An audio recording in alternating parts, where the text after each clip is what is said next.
প্রথমবারের মতো ঢাকায় সিনেমার মেগাস্টার শাকিব খানের বিপরীতে অভিনয় করলেন ঐশী। কেমন ছিল শাকিব খানের বিপরীতে ঐশীর প্রথম সিনেমার যাত্রা? এ বিষয়ে ঐশী কথা বলেছেন গণমাধ্যমের সামনে এবং সেখানেই ইন্টারেস্টিং একটি বিষয় তুলে ধরেছেন, যে বিষয়টি সকল সাকিবিয়ানদের জানা উচিত। আশা করি এ বিষয়টি জানার পর আপনাদের কাছে অনেক অনেক বেশি ভালো লাগবে। সো এদিক সেদিক না তাকিয়ে মনোযোগ সহকারে সম্পূর্ণ ভিডিওটি দেখার অনুরোধ রইল। আর হ্যাঁ, অবশ্যই এখানে একটি লাইক দিয়ে আর যদি আরেকটু সময় থাকে ভিডিওটি শেয়ার করে দিন, সকলের মাঝে ছড়িয়ে দিন, সবাই যেন এই চমৎকার ভিডিওটি দেখতে পারে। তো ঐশী কী বলেছেন চলেন শুরুতে ঐশীর বক্তব্যটা তুলে ধরি, তারপর এ বিষয়ে বিস্তারিত আলোচনা করব।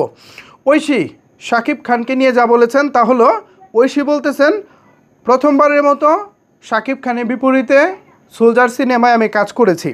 আমি ভেবেছিলাম উনি যেহেতু বস, মানে শাকিব খান যেহেতু বস, হয়তো শুটিং সেটে একটু প্রভাব খাটাবেন, তিনি হয়তোবা একটু দাপট দেখাবেন, কিন্তু শুটিংয়ে গিয়ে দেখলাম উল্টো। ঐশী শাকিব খান সম্পর্কে যা ভেবেছেন শুটিং সেটে গিয়ে দেখলেন পুরোটাই উল্টো। আমরা নর্মালি অনেক অভিনেত্রীর ইন্টারভিউ দেখেছি যারা অতীতে শাকিব খানের সঙ্গে কাজ করেনি কিংবা পরে কাজ করেছেন, কাজ করার পরে অভিজ্ঞতা কী, এরকম অনেক ইন্টারভিউতে আমরা দেখেছি নায়িকারা শাকিব খান সম্পর্কে যে ধারণা পোষণ করেন, যে ধারণাটা তার মনে রাখেন, সেটা আসলে শাকিব খানের সঙ্গে কাজ করতে গিয়ে একেবারে উল্টে যায়। এখানেও তার ব্যতিক্রম ঘটেনি। ঐশী বলতেছে আমি ভেবেছিলাম উনি যেহেতু বস, হয়তো সেটে একটু প্রভাব খাটাবেন, দাপট দেখাবেন, কিন্তু শুটিংয়ে গিয়ে দেখলাম উল্টো।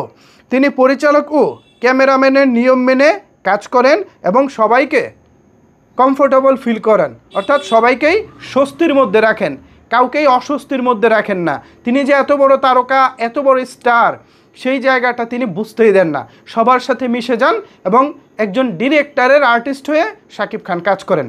বুঝতে পারছেন ব্যাপারটা? শাকিব খান ডিরেক্টর যেভাবে বলেন সেভাবেই নিজেকে ক্যামেরার সামনে নিয়ে আসেন।